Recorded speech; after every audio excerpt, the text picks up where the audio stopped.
My channel. ಇವತ್ತಿನ ವಿಡಿಯೋದಲ್ಲಿ ನಾನು ಡಬಲ್ ಮೆಸ್ಸಿ ಹೇರ್ ಸ್ಟೈಲ್ ಹೇಗೆ ಮಾಡೋದನ್ನು ತೋರಿಸ್ತೀನಿ. ತುಂಬ ತಿನ್ ಹೇರ್ ಇದೆ ಅಲ್ವಾ, ಅಂಥವ್ರು ಸ್ವಲ್ಪ ದೊಡ್ಡದಾಗಿ ಕಾಣೋದು ಹೇಗೆ ಅಥವಾ ಏನು ಮಾಡಿದರೆ ಚೆನ್ನಾಗಿ ಕಾಣುತ್ತೆ ಹೇರ್ ಸ್ಟೈಲ್. ಇವಾಗ ಒಂದು ಬ್ರೈಡ್ಸ್ಗಳಿಗಾಗಲಿ ಎಂಗೇಜ್ಮೆಂಟು ಅಥವಾ ಈ ಥರ ಇದರ ಫಂಕ್ಷನ್ಸ್ಗಳಲ್ಲಿ ನಾವು ಈ ಥರ ಹೇರ್ ಸ್ಟೈಲ್ನ ಹೇಗೆ ಮಾಡ್ಕೋಬೋದು ಅಂತ. ಇದು ಸೆಲ್ಫ್ ಮಾಡ್ಕೊಳಕ್ಕಾಗಲ್ಲ. ಸೊ ನೀವು ಬೇರೆಯವ್ರಿಗೆ ಹೇಗೆ ಮಾಡ್ಬೋದು, ಹೇಗೆ ಸಜೆಷನ್ ಮಾಡ್ಬೋದು ಅನ್ನೋದನ್ನ ನಾನು ಇದು ವಿಡಿಯೋದಲ್ಲಿ ತೋರಿಸ್ತೀನಿ. ಅದಕ್ಕೂ ಮೊದಲು ನೀವು ಯಾರಾದರೂ ನಮ್ಮ ಚಾನಲ್ನ ಸಬ್ಸ್ಕ್ರೈಬ್ ಮಾಡ್ದಿರಾ ಹಾಗೆ ನೋಡ್ತಿದ್ದೀರಾ ಅಂದರೆ ಪ್ಲೀಸ್ ನಮ್ಮ ಚಾನಲ್ನ ಸಬ್ಸ್ಕ್ರೈಬ್ ಮಾಡ್ಕೊಳ್ಳಿ. ಅಲ್ಲೇ ಪಕ್ಕದಲ್ಲಿರೋ ಬೆಲ್ ಬಟನ್ನ ಕ್ಲಿಕ್ ಮಾಡಿ ಎಲ್ಲ ವೀಡಿಯೋಸ್ಗಳ ನೋಟಿಫಿಕೇಶನ್ ನಿಮ್ಮ ಫೋನ್ಗೆ ಬರ್ತಾ ಇರುತ್ತೆ. ಸೊ ತಡ ಮಾಡಿದರೆ ನಾವು ವಿಡಿಯೋಗೆ ಹೋಗೋಣ. ಸೊ ಬನ್ನಿ, ಇವಾಗ ನಾನು ತಿನ್ ಹೀರೋ ಹೇರ್ ಹೇಗಿದೆ ಅನ್ನೋದನ್ನ ತೋರಿಸ್ತೀನಿ. ನೀವಿಲ್ಲಿ ನೋಡ್ಬೋದು, ಇವ್ರ ಹೇರ್ ಇಲ್ಲಿ ತುಂಬ ತಿನ್ನಿದೆ. ಸೊ ನಾನು ಇದನ್ನು ಎಕ್ಸ್ಟೆನ್ಷನ್ ಏನು ಹಾಕ್ದಿರಾ, ಅಂದರೆ ಎಕ್ಸ್ಟ್ರಾ ಹೇರ್ ಏನು ಹಾಕ್ದಿರಾ ನಾನು ಇಲ್ಲಿ ಮಾಡ್ತಿದ್ದೀನಿ. ಈಗ ಆಲ್ರೆಡಿ ನಾನು ಇದರಲ್ಲಿ ಕ್ರಿಂಪಿಂಗ್ನ ಮಾಡ್ಕೊಂಡಿದ್ದೀನಿ. ನಾನು ಕ್ರಿಂಪಿಂಗ್ ಮಾಡಿದ್ರೆ ಸ್ವಲ್ಪ ವಾಲ್ಯೂಮ್ ಚೆನ್ನಾಗಿ ಬರುತ್ತೆ ಅಂತ ಕ್ರಿಂಪಿಂಗ್ ಮಾಡಿ ನಾನು ಬಫ್ನ ಹಾಕಿದ್ದೀನಿ. ಸೊ ನೆಕ್ಸ್ಟ್ ಇನ್ನೊಂದು ವೀಡಿಯೋದಲ್ಲಿ ನಾನು ಕ್ರಿಂಪಿಂಗ್ ಏನಕ್ಕೆ ಮಾಡೋದು, ಹೇಗೆ ಮಾಡೋದು ಅಂತ ನಾನು ಡೀಟೇಲಾಗಿ ತೋರಿಸ್ತೀನಿ. ಸೊ ಈ ವಿಡಿಯೋ ತುಂಬ ಲೆಂತಿ ಆಗಿಬಿಡುತ್ತೆ. ಸೊ ಹಾಗಾಗಿ ನಾನು ಈ ವಿಡಿಯೋದಲ್ಲಿ ಅದನ್ನು ಸ್ಕಿಪ್ ಮಾಡ್ತಿದ್ದೀನಿ.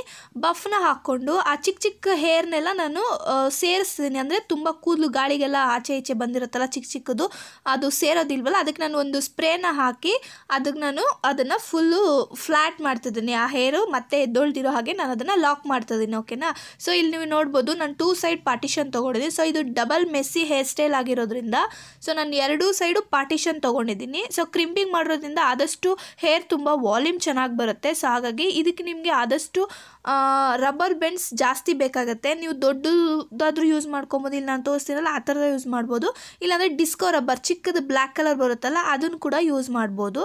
ನನಗೆ ಅದನ್ನು ಯೂಸ್ ಮಾಡಿದ್ರೆ ಇವ್ರದ್ದು ಸ್ವಲ್ಪ ಲೆಂತ್ ಇದೆ ಹೇರು, ಅದು ತುಂಬ ಸಿಕ್ಕಾಗತ್ತೆ ಅನ್ನೋದಕ್ಕೋಸ್ಕರ ನಾನು ಅದನ್ನು ಯೂಸ್ ಮಾಡ್ತಿಲ್ಲ. ನೀವು ಬೇಕಿದ್ರೆ ನೀವು ಅದನ್ನು ಯೂಸ್ ಮಾಡ್ಕೊಬೋದು. ನೀವನ್ನ ರಿಮೂವ್ ಮಾಡಬೇಕಿದ್ರೆ ಅದನ್ನ ರಿಮೂವ್ ಮಾಡೋಕ್ಕೆ ಬರಲ್ಲ, ಸಿಸರಲ್ಲಿ ಅದನ್ನು ಕಟ್ ಮಾಡಿ ನೀವು ಅದನ್ನು ರಿಮೂವ್ ಮಾಡಬೇಕಾಗಿ ಬರುತ್ತೆ. ಸೊ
ಇವತ್ತಿನ ವಿಡಿಯೋ ಇಷ್ಟೇ ಫ್ರೆಂಡ್ಸ್. ನಿಮ್ಗೆ ಇಷ್ಟ ಆಯಿತು ಅಂದರೆ ಲೈಕ್ ಮಾಡಿ ಮತ್ತು ಶೇರ್ ಮಾಡಿ.